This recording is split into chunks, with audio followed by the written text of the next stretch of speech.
Hi guys! Welcome to Ima's Vlog. So, ang pag-uusapan natin ngayon is continuation doon sa dalawa kong video.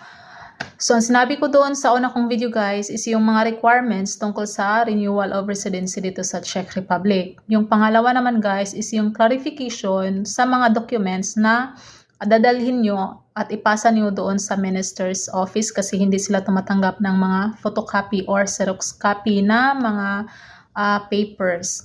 So, ngayon guys, is kung paano nyo i-update yung application nyo or kung may mga kulang kayo na requirements na hindi nyo naipasa at kailangan yung ipasa doon sa minister's office, hindi nyo na kailangan guys na mag-travel pa kayo papunta doon sa minister's office. Ang gawin nyo lang guys is send nyo through post office. Lagyan nyo yung sa envelope ninyo ng yung number of application nyo kasi may doon sa taas ng papel is may application number kayo.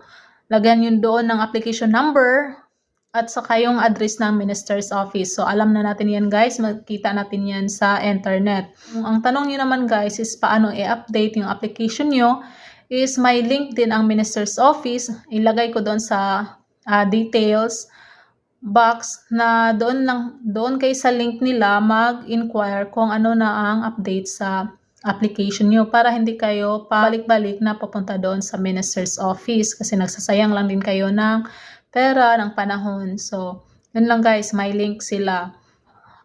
Link nila yung sa pag-update ng yung application kung ano nang nangyari, kung nakalagay doon is done na or kailangan mag-report doon or maghintay ka din sa paper na letter na mula sa minister's office na sinesend nila through post office is nakalagay doon na pwede ka na mag-report. So, yun lang din guys.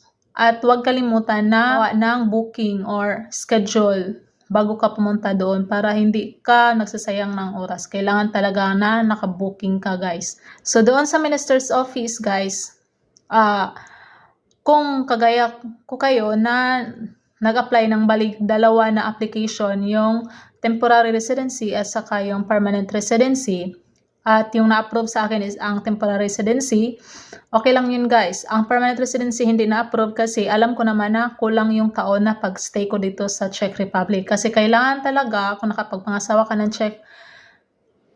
Czech, so kailangan mo talaga mag-stay dito ng straight 5 years. At sa akin guys is hindi ako nag-stay ng straight 5 years sa mga kadahilanan na hindi ko gusto na i-share. So, yun guys, nag-stay ako sa atin ng 2 taon plus.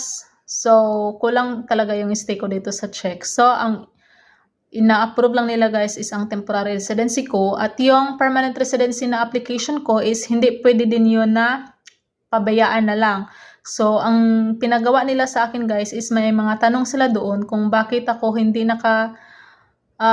nila na-approve yung permanent residency ko. So, talagang may sasagutan ka doon guys, pero in Czech. So, wag mag-alala kung hindi ka marunong mag-Czech kasi may gagabay naman sa'yo na taga doon kung anong isusulat mo at paano mo sasabihin. So, yun guys, para naman may conclusion doon sa application mo na kung bakit ka hindi natanggap doon sa permanent residency mo na ina-applyan.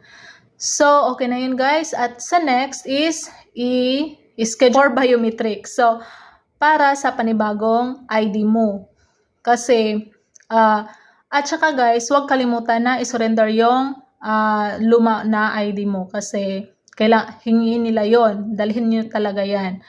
At, pag sa biometric guys is mag-picture lang kayo doon at hindi mo agad makukuha yung ID mo. Kasi, maghintay ka pa ng 14 working days bago nila i-release yung ID mo. Or siguro depende na din yan guys kung maraming tao. So, nakadepende yan sa office.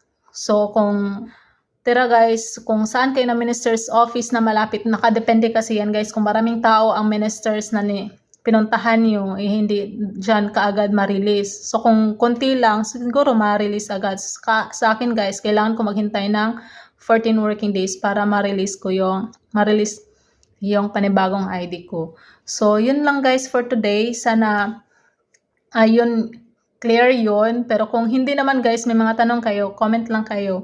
At mag-reply ako agad hanggat sa makaya ko. So, bye for now guys. Thank you for watching.